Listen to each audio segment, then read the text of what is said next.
नमस्कार साथियों, हम इंग्लिश में टेंसेस के बारे में चर्चा कर रहे थे और अभी तक हमने बेसिक से उनके ऊपर चल रहे थे कि हमने देखा कि टेंस हैं वो दो प्रकार के थे, डेफिनेट और इनडेफिनेट।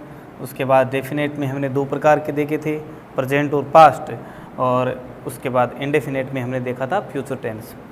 अभी हमने प्रेजेंट की बात कर रहे थे कि प्रेजेंट सिंपल टेंस के बारे में थोड़ी सी चर्चा की थी हमने कि प्रेजेंट सिंपल टेंस क्या होता है। मैं दोनों तरीके से आपको पढ़ाने का प्रयास करूंगा कि एक तो कंपटीशन के एग्ज़ाम में किस तरीके से आपके प्रश्न आ रहे हैं, एक तो वो देखेंगे, और दूसरा हम सामान्य तरीके से सेंटेंसेस को पहचानना भी सीखेंगे साथ में, और सेंटेंसेस में प्रयुक्त जो वर्ड होते हैं उनके बारे में भी हम चर्चा करेंगे कि उनकी पहचान किस तरीके से होती है। ठीक है, तो सबसे पहले हम थोड़ी सी चर्चा कर लेते हैं टेंस के बारे में अलग से, कि हिंदी में इसकी सब पूरे टेंस की बात करेंगे हम कि इसकी हिंदी में कैसे पहचान होगी। उसके बाद हम सारे टेंसेस को एक साथ मिला करके ही पढ़ेंगे, अलग अलग नहीं पढ़ेंगे। जिस तरीके से 10वीं 12वीं क्लास के अंदर आप 6वीं 7वीं 8वीं क्लास के अंदर विद्यालय में पढ़ते हो, उस तरीके से हम नहीं पढ़ेंगे, एक साथ ही हम पढ़ेंगे। देखिए टेंसेस को मैंने बताए थे 3, प्रेजेंट, पास्ट और फ्यूचर। सीधी सी पहचान बता रहा हूँ मैं अभी नॉर्मल तरीके से। ठीक है, प्रेजेंट टेंस यदि आपको हिंदी वाक्य के अंत में है नज़र आए, हाँ या ही जो भी हैं, इस तरीके से नज़र आए, इसका मतलब है वो हिंदी वाक्य के अंत में देखना है हमें, तो वो प्रेजेंट टेंस का ही वाक्य होगा। ठीक है, उसके बाद में थे, था और थी, ये शब्द आए तो वो होंगे पास्ट टेंस के। और फ्यूचर में गए, गा, गी, इस तरीके से, या, होगा, होगी, होंगे। लेकिन ये सिर्फ इसकी भी ज़्यादा याद रखना, क्योंकि लास्ट में देखो गा और गी आ रहे हैं, तो ये होंगे फ्यूचर टेंस के जो भी सेंटेंसेस होंगे। उसके बाद हम सेमी टेंसेस इसमें पढ़े थे कि एक होता है सिंपल, एक होता है सिंपल, सिंपल टेंसेस सभी में होता है। इसका दूसरा नाम हमने पढ़ा था इंडेफिनेट, दूसरा था कॉन्टिन्यूअस, इसका दूसरा नाम था प्रोग्रेसिव, एक नाम मैंने आपको और बताया था इम्परफेक्ट, इम्परफेक्ट, तीसरा जो टेंस था वो था परफेक्ट, और चौथा जो टेंसेस था वो था परफेक्ट कॉन्टिन्यूअस। ये 4 टेंस हमने पढ़े थे। अब देखिए इंडेफिनिट में क्या था। इंडेफिनिट में पहचान आपको सीधी सी है, जो आपको याद रखनी है कि जो इंडेफिनिट के वाक्य होंगे इसमें त, ता, ती ऐसे शब्द आएंगे, त, ता, ती ऐसे शब्द आएंगे, वो इंडेफिनिट टेंसेस के होंगे। ठीक है, और उसके बाद जब कॉन्टिन्यूस टेंस की हम बात करेंगे, उसके अंदर आपको रहा, रही, रहें ये शब्द मिलेंगे आपको। ये शब्द आपको जैसे ही दिखाई दें, इसका मतलब वो होंगे कॉन्टिन्यूस टेंस के।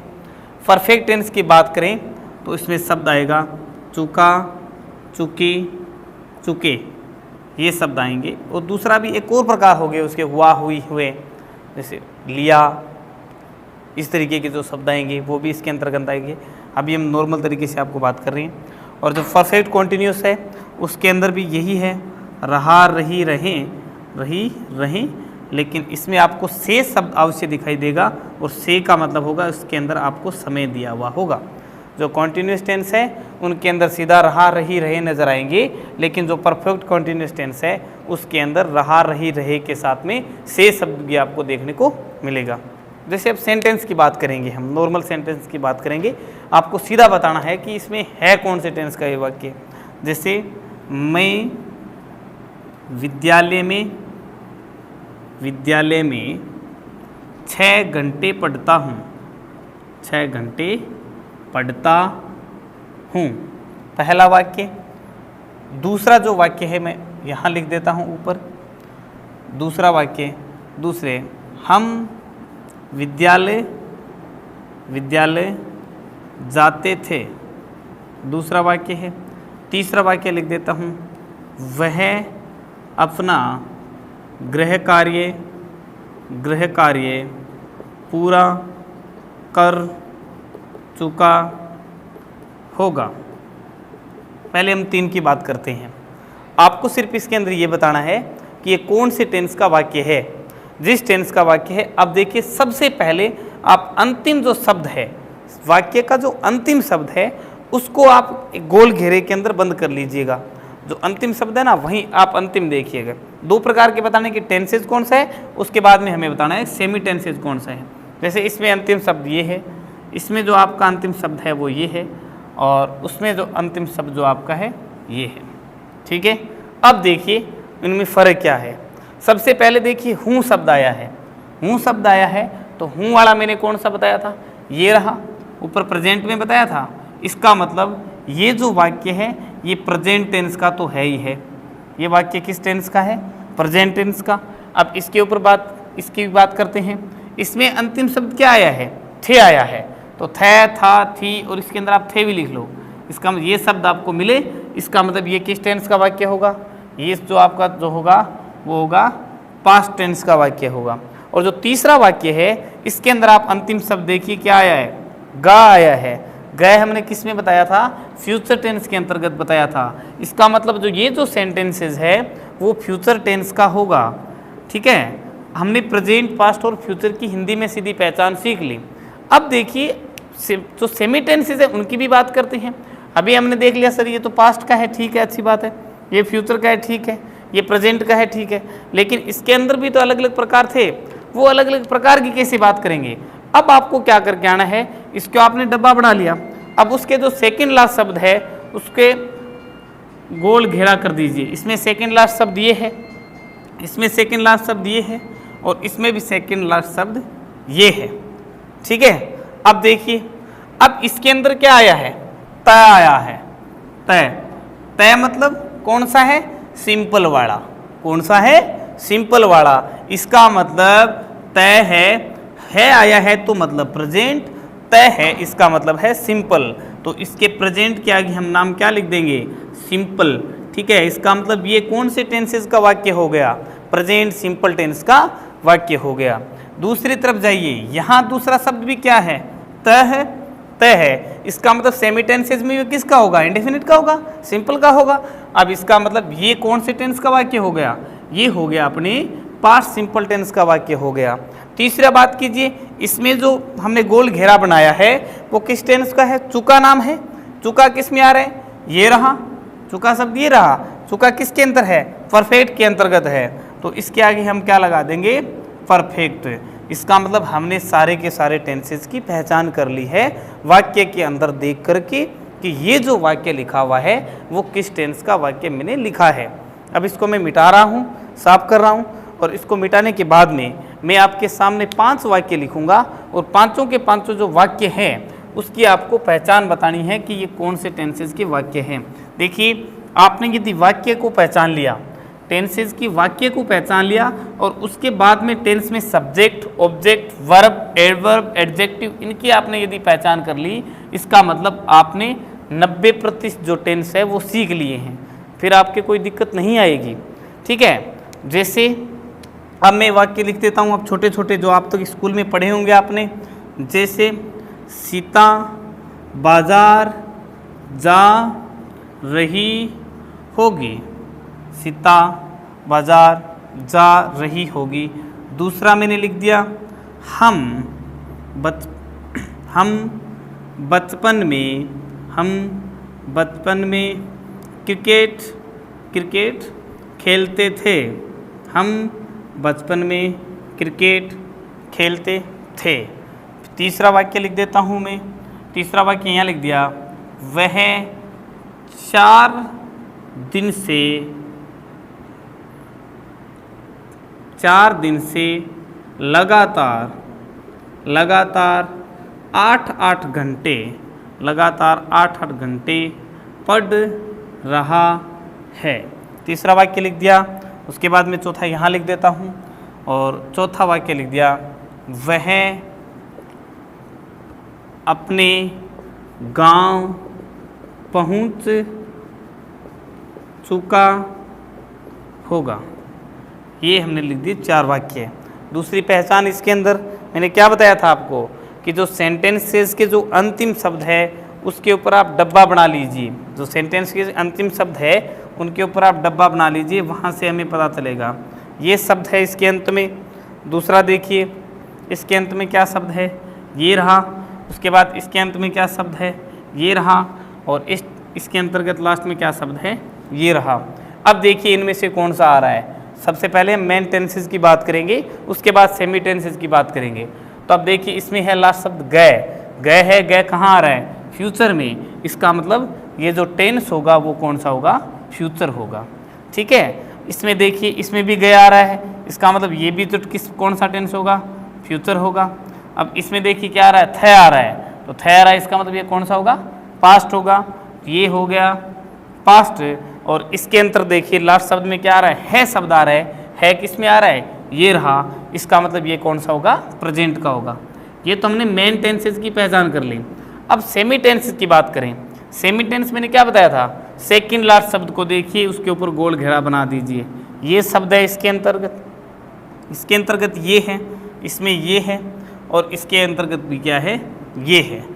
देखिए यहाँ देखिए क्या शब्द आ रहा है, चुका। अब सेमी टेंसेस के अंतर्गत आ जाइएगा, इसमें क्या है, परफेक्ट है। परफेक्ट के अंदर हमने लिख रखे हैं चुका, चुकी, चुके। इसका मतलब ये कौन सा होगा, फ्यूचर परफेक्ट का होगा। कौन से टेंस का होगा, फ्यूचर परफेक्ट का होगा।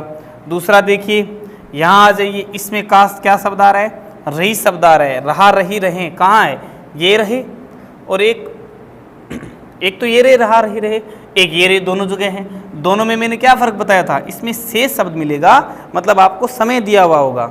अब इसके वाक्य के अंदर आप ध्यान से पढ़ोगे, ये देखिएगा, सीता बाजार जा रही है, समय के बारे में हमें नहीं पता, इसका मतलब कौन सा होगा, ये रहा। तो ये कौन सा है, कॉन्टिन्यूस वाला है, ये हमने लिख लिया कॉन्टिन्यूस। ठीक है, और उसके बाद में इसके ऊपर आइए, शब्द क्या है लास्ट में, ते। ठीक है, खेलते, तैताती कहाँ बताया था, ये रहा, ये है। इसका मतलब ये कौन सा है, सिंपल। तो हमने यहाँ पे नाम लिख दिया सिंपल। और दूसरा देखो यहाँ क्या नाम है, रहा, रही, रहे, वही बात, रहा, रही, रहे कितने जगह हैं, एक ये रहे, दूसरे ये रहे। फ़र्क क्या था, समय का फ़र्क था। अब समय देखिए इसमें दे रखा है कितने, देखिए लगातार 8 घंटे से पढ़ रहा है। इसका मतलब इसके अंतर्गत क्या दिया गया है, समय दिया गया है। और जब समय दिया जाता है तो वो किस टेंस के अंतर्गत आता है, परफेक्ट कॉन्टिन्यूस टेंस के अंतर्गत आता है। परफेक्ट कॉन्टिन्यूस दिक्कत है, ठीक है। हाँ, अब हमने टेंस की पहचान कर ली, टेंस में हमें अब कोई दिक्कत नहीं होगी। अब सेंटेंसेस के अंदर हम शब्दों की पहचानना सीखेंगे कि ये किस टेंस के शब्द हैं। इसमें सब्जेक्ट कौन सा है, ऑब्जेक्ट कौन सा है, वर्ब कौन सी है, एडवर्ब कौन सी है, एडजेक्टिव कौन सा है। इन चीज़ों की यदि हमने पहचान कर ली, इसका मतलब फिर आपके टेंसेस में कोई ज़्यादा दिक्कत नहीं आएगी। जैसे हम वाक्य, पहले बात बता देता हूँ, सब्जेक्ट क्या था। सब्जेक्ट क्या था, वाक्य में काम करने वाला, वाक्य में काम करने वाला। एक तो वाक्य में काम करने वाला हो गया, और दूसरा जिसका जिक्र हो रहा है, अपनी भाषा में बोले जिसकी बात हो रही है। क्योंकि वाक्य ऐसे भी होंगे जिसमें देखो वाक्य आपके वर्ब होते हैं, नॉन एक्शन वाले भी सेंटेंस हो जाएंगे। जैसे ऐसे वाक्य होंगे जिसमें कोई काम होगा ही नहीं, और ऐसे वाक्य होंगे जिसमें काम होगा। यदि एक्शन वाले होंगे मतलब काम होने वाला होगा, उसमें वाक्य में जो काम करने वाला होगा वो सब्जेक्ट होगा। ठीक है, जो वाक्य में काम करने वाला होगा वो सब्जेक्ट होगा।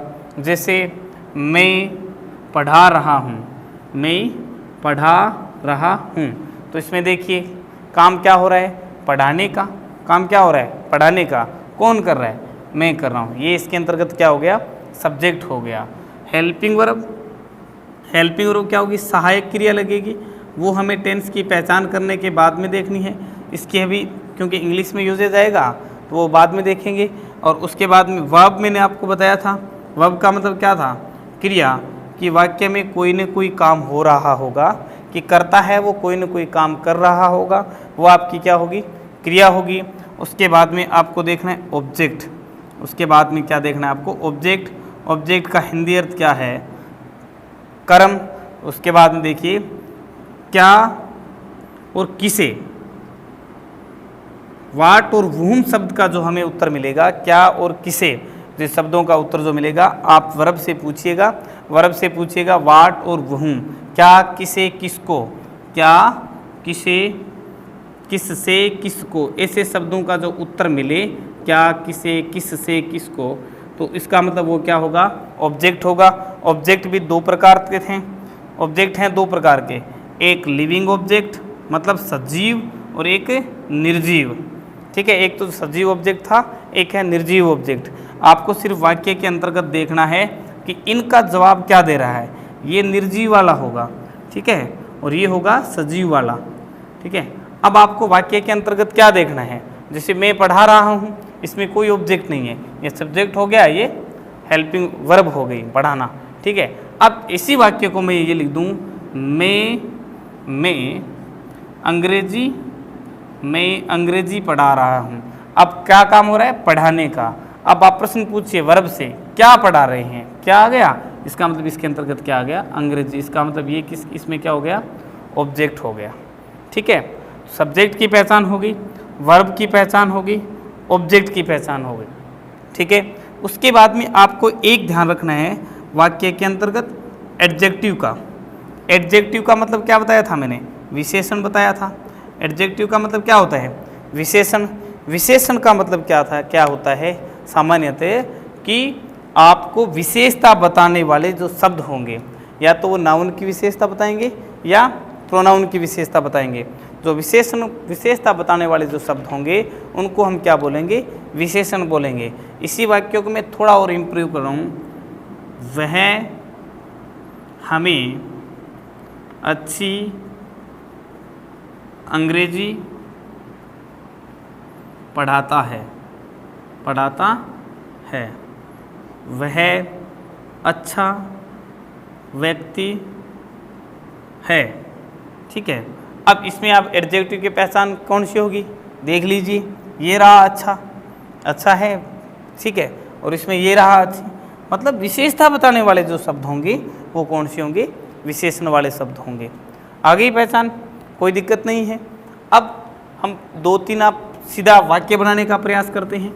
वाक्य किस तरीके से बनेंगे, देखिए मैंने आपको कल की क्लास में बताया था, जो इससे पहले जो आपको बताया था उसके अंतर्गत मैंने आपको प्रत्येक टेंसेस के अंदर हेल्पिंग वर्ब के बारे में बताया था कि किस टेंस में कौन सी हेल्पिंग वर्ब लगती है, कौन सी वर्ब लगती है।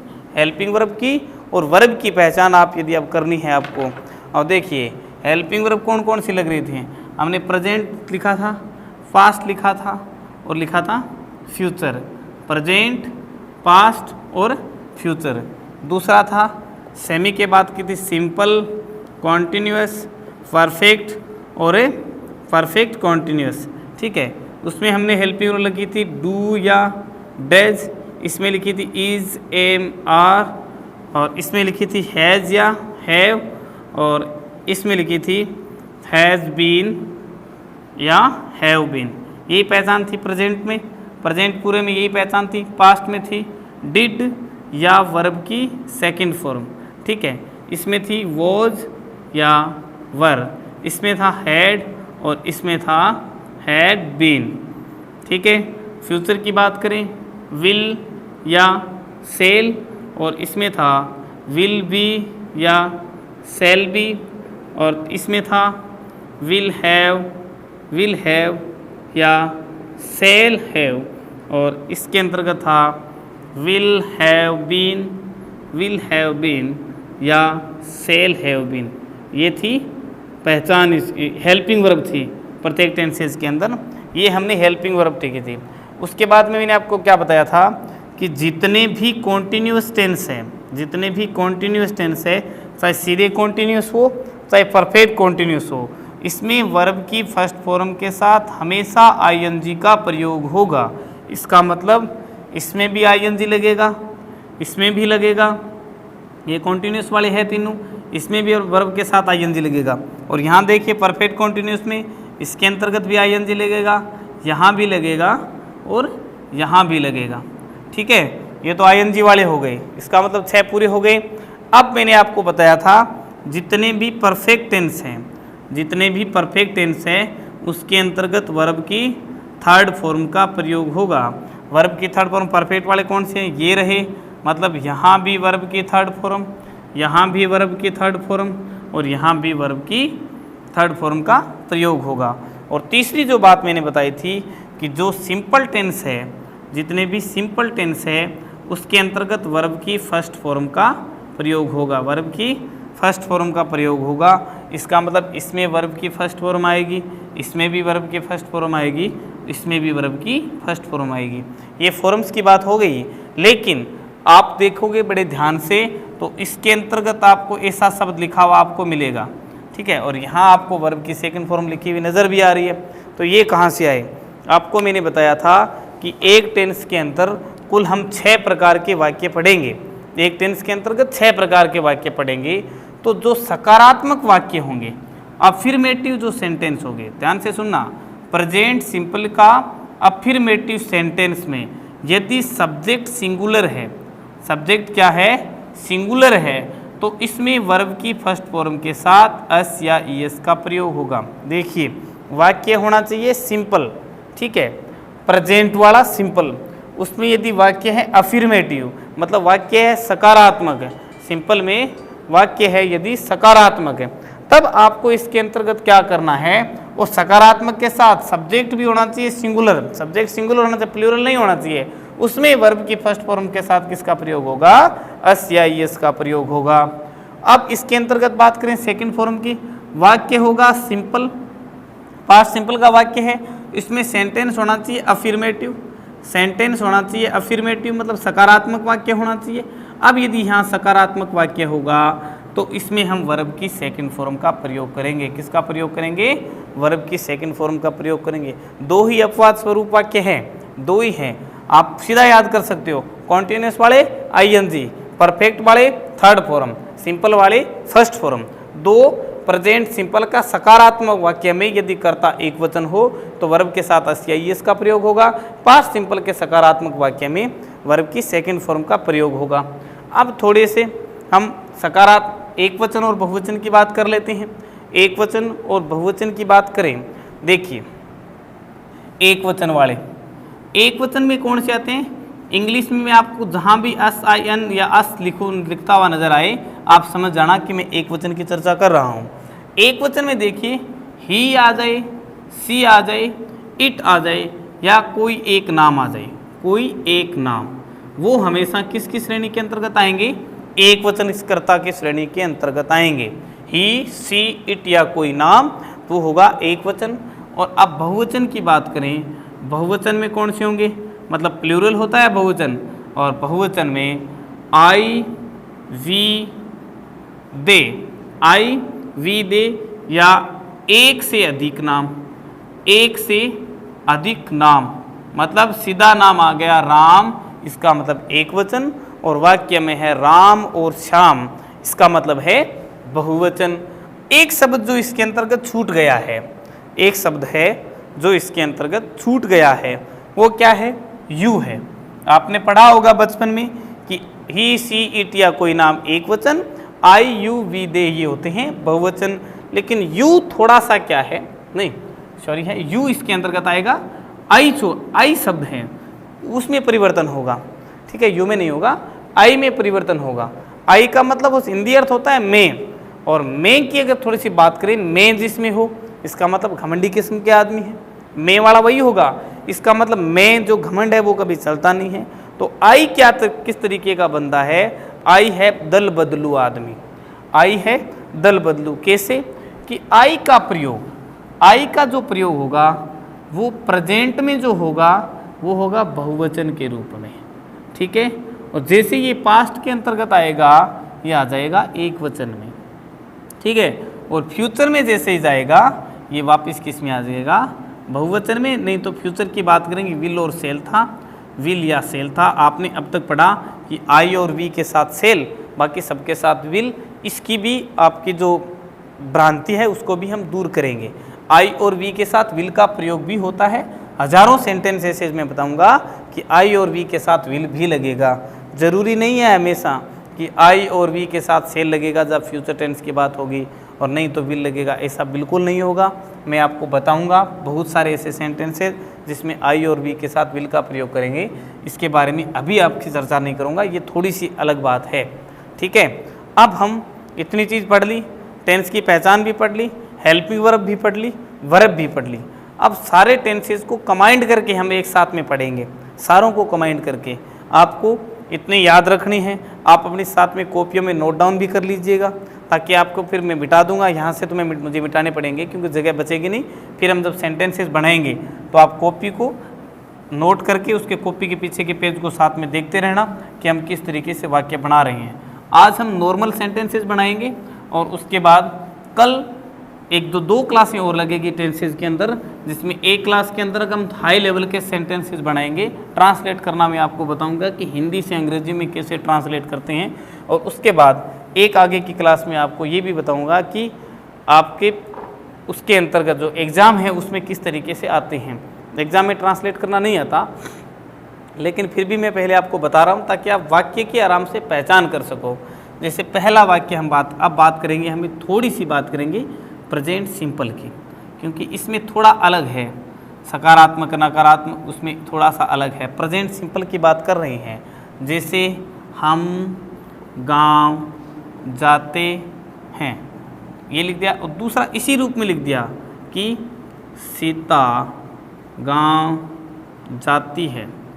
दोनों एक जैसे मैं वाक्य जानबूझ के लिख रहा हूँ ताकि दोनों में आपको अंतर समझ में आ जाए। तो सबसे पहले आपको सबसे पहले क्या पहचान करनी है, सब्जेक्ट ऑब्जेक्ट और वर्ब की। देखिए ये इसमें सब्जेक्ट है, ये इसमें सब्जेक्ट है। वाक्य की बात करें, लास्ट में आया है, इसका मतलब है तो किस में है, प्रेजेंट का है आ गया, इसका मतलब किसका है, प्रेजेंट का। इसमें लास्ट शब्द देख लिए, तय आए हैं, इसका मतलब ये कौन सा है, सिंपल का। तो वाक्य हमें पता चल गया प्रेजेंट सिंपल का है। अब प्रेजेंट सिंपल में उसके बाद आपके वाक्य की भी पहचान बतानी थी, मैंने आपको बताया था।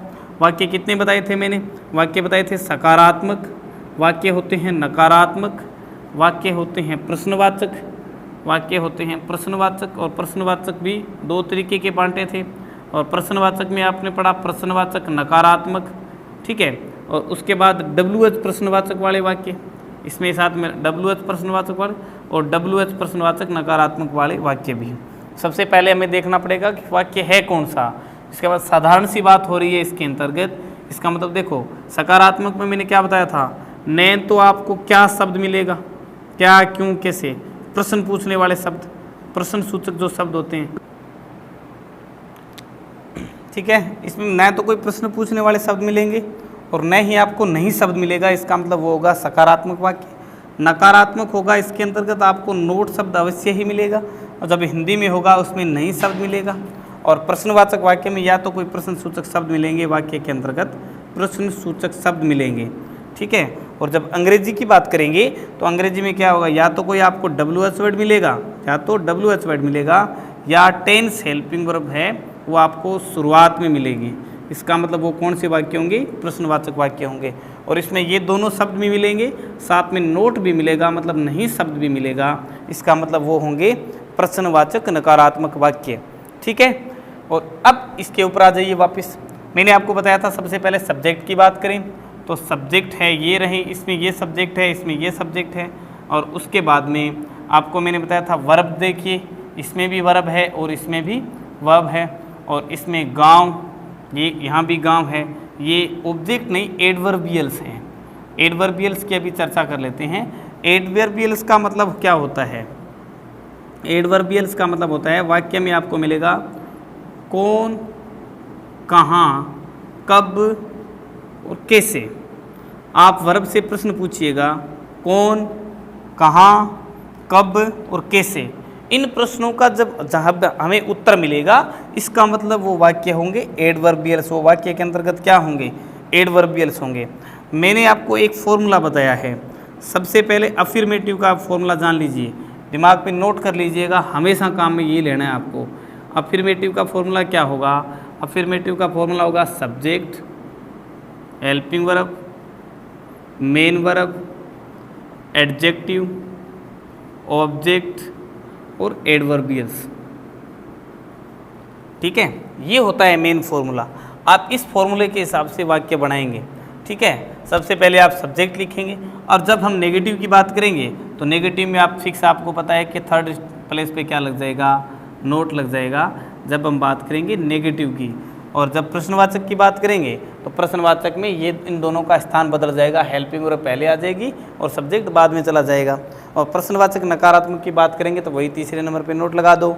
और जब WH प्रश्नवाचक की बात करेंगे तो इसका मतलब पहले WH वर्ड आएगा फिर हेल्पिंग वर्ब आएगी। अभी बाद में और लिखवा दूंगा मैं, अभी आप याद रख लो। देखो ये मेन सूत्र तो ये हो गया, सकारात्मक नकारात्मक तीसरे नंबर पे नोट, प्रश्नवाचक मतलब हेल्पिंग वर्ब आगे सब्जेक्ट पीछे, बाकी सेम रहेगा। प्रश्नवाचक नकारात्मक हेल्पिंग वर्ब आगे सब्जेक्ट पीछे तीसरे नंबर पे नोट। प्रश्नवाचक वाक्य प्रश्न WH वाले, इसका मतलब WH वर्ड पहले आ जाएंगे। WH वर्ड कौन कौन से थे? WH वर्ड थे what, when, where, why, which, how, ये एटसेट्रा, ये सारे के सारे क्या हैं WH वर्ड। ये आपको जब वाक्य में पहले मिले इसका मतलब ये कौन सा होगा, WH प्रश्नवाचक वाक्य आपको वो मिलेगा। ठीक है, अब इसके ऊपर वापस आ जाइए। तो सबसे पहले देखिए सब्जेक्ट, सब्जेक्ट क्या है, हम को इंग्लिश में लिखते हैं वी, हमको क्या लिखेंगे वी। ठीक है, मैं यहाँ बढ़ा रहा हूँ। ठीक है, वी सब्जेक्ट क्या, सब्जेक्ट के बाद में हेल्पिंग वर्ब। तो वाक्य है प्रेजेंट सिंपल का, वाक्य है सकारात्मक, इसका मतलब इसमें हेल्पिंग वर्ब आएगी नहीं, छोड़ दीजिए। उसके बाद मेन वर्ब, वर्ब क्या है जाना, वी गो। ठीक है, और उसके बाद एडवर्ब भी, उसके बाद सब्जेक्ट है, subject helping verb main verb, adjective इसके अंदर है नहीं छोड़ दो, ऑब्जेक्ट किसके अंदर है नहीं छोड़ दो, लास्ट में एडवर्बियल है। एडवर्बियल इसका मतलब मैंने क्या बताया था, कौन कहाँ कब कैसे, इन शब्दों का जवाब दे। वो, वेयर, वेन, हाउ। ठीक है, ये सब जवाब दे। ठीक है, इन शब्दों के जो जवाब देगा वो क्या होंगे, एडवर्बियल्स होंगे।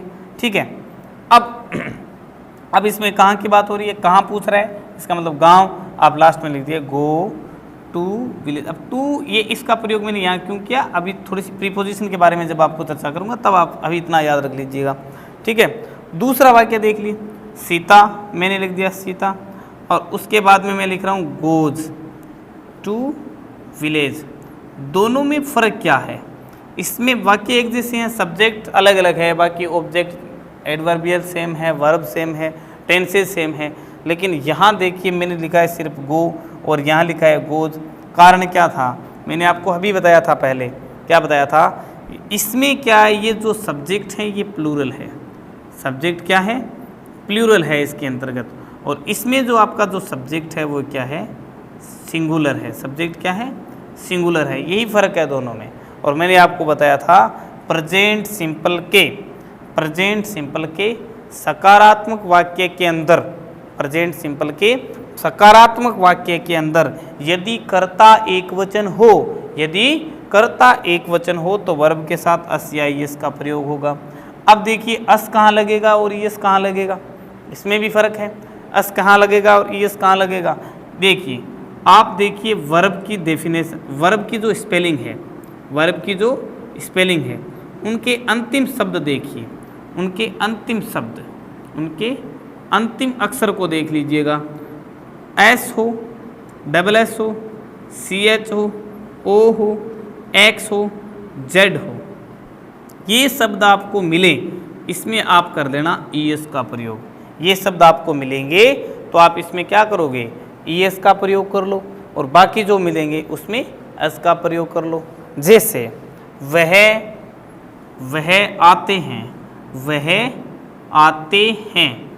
ठीक है, अब इसमें वह, ही, उसके बाद वर्ब क्या आना, कम, सब्जेक्ट एक वचन है तो मैंने लगा दिया एस, इसमें क्या लगाया ईएस, इसमें मैंने सिर्फ क्या लगाया एस, ईएस तो लग गया कोई बात नहीं क्योंकि आने को कम बोलते हैं, लेकिन इसमें ईएस क्यों लगाया, देखो स्पेलिंग के वर्ब थी गो और एक है स्पेलिंग कम, एक थी गो और एक में क्या है कम, इसमें अंतिम अक्षर है ओ, इसमें क्या है ई।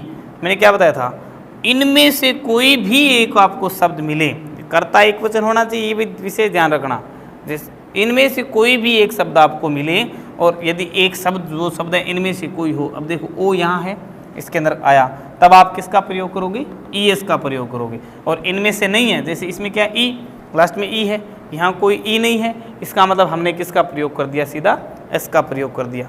अब आप हमेशा ये मत कर देना कि जैसे ही आपको मिलेगा, ये शब्द आपको मिलेंगे जैसे ही, और मिलते ही आपको क्या, जैसे गो मैंने शब्द लिख दिया, जैसे मैंने एक सीधा शब्द लिख दिया,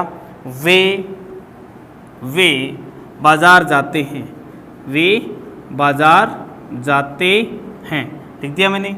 ये इसमें क्या है, सब्जेक्ट, ये इसमें कहाँ है, इसका मतलब क्या है, एडवर्बियल्स है, ठीक है। और ये इसमें क्या है, वर्ब है शब्द है, इसका मतलब प्रेजेंट है शब्द आया है, प्रेजेंट है, तय शब्द आया है, इसका मतलब है सिंपल, न कहीं नोट है, न प्रश्नवाचक चिन्ह है, इसका मतलब ये वाक्य है सकारात्मक वाक्य।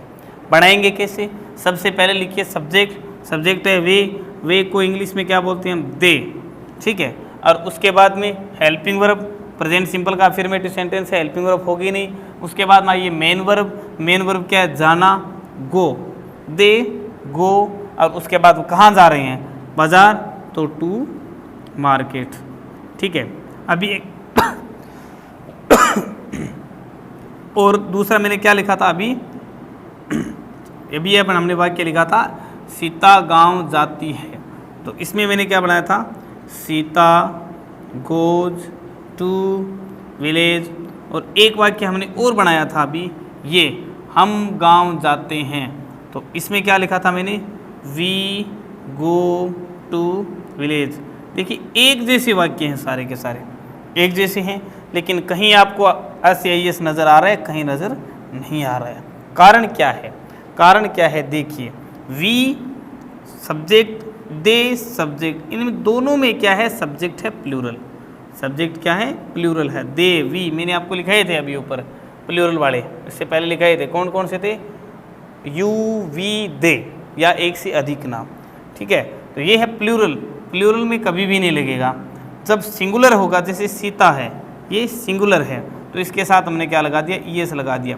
तो ये ज़रूरी नहीं है कि आपको जहाँ भी गो नज़र आएगा, मैंने देखा है बहुत सारे बच्चों को कि जैसे ही गो नज़र आए और उसके साथ क्या लगा देते हो, ईएस लगा देते हो। जैसे कई चीज़ हम रट के बैठ जाते हैं, जैसे मैं आई लगाऊंगा, जैसे मैं इसी को लिख देता हूँ, मैं बाजार जाता हूँ, वाक्य में सेम लिख रहा हूँ, शब्द चेंज नहीं कर रहा हूँ, एक आधे शब्द हम सब्जेक्ट की ही चेंज कर रहे हैं। अब इसमें क्या है, आई, उसके बाद में गो टू मार्केट। क्यों, मैंने क्या बताया था, आई क्या होता है, आई की जब भी बात करेंगे प्रेजेंट में क्या होगा, प्रेजेंट में होगा ये प्लूरल, प्रेजेंट में क्या होगा, प्लूरल। और जैसे ये पास्ट में जाएगा ये हो जाएगा सिंगुलर, और जैसे ये फ्यूचर में जाएगा वापस किस में बदल जाएगा, प्लूरल में बदल जाएगा। अब एक भ्रांति आपने रट रखा है कि बच्चों जिनको टेंस के बारे में ज्ञान नहीं होता या अधूरा ज्ञान होते हो, वो उनके दिमाग में जो सीधा सा ये आ जाता है कि आई के बाद हम एम लगाएंगे, कि आई के साथ किसका प्रयोग होगा, एम का प्रयोग होगा। लेकिन वो कब होता है, जब वाक्य है फ्यूचर प्रेजेंट कॉन्टिन्यूस टेंस का, सिर्फ एक में एक बात होगी, जब वाक्य प्रेजेंट कॉन्टिन्यूस टेंस का होगा उसमें आई के साथ एम लगेगा। यहाँ जो वाक्य है वो प्रेजेंट सिंपल का है, ये हूँ का मतलब है प्रेजेंट, तय का मतलब क्या है, सिंपल। जब प्रेजेंट सिंपल की बात होगी तब हम उसके अंतर्गत क्या करेंगे, इसके साथ एम नहीं लगाएंगे। प्रेजेंट सिंपल का सकारात्मक है तो सकारात्मक वाक्य में आई, अब मैंने गो लिखा क्योंकि यहाँ आई क्या है, प्लूरल है। यदि यहाँ सिंगुलर होता तब हम इसके साथ क्या लगा देते, एस का प्रयोग कर देते हैं।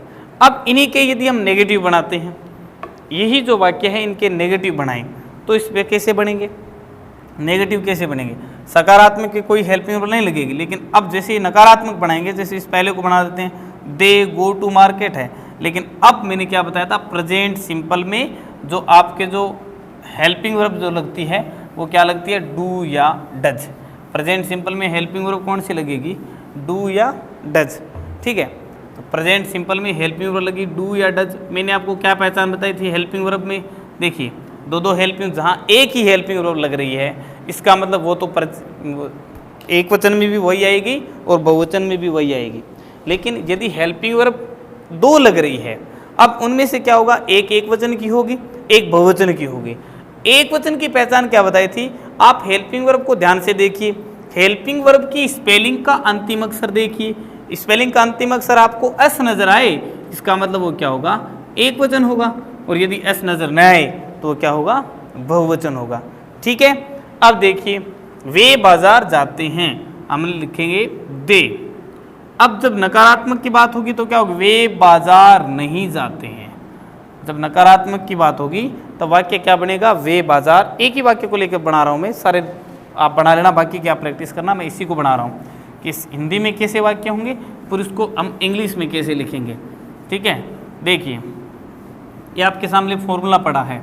हम एक को हिंदी में आपको वाक्य लिख के बता रहा हूँ कि पहला लिख दिया वे बाजार जाते हैं, वे बाजार जाते हैं, ये वाक्य बनाते हैं।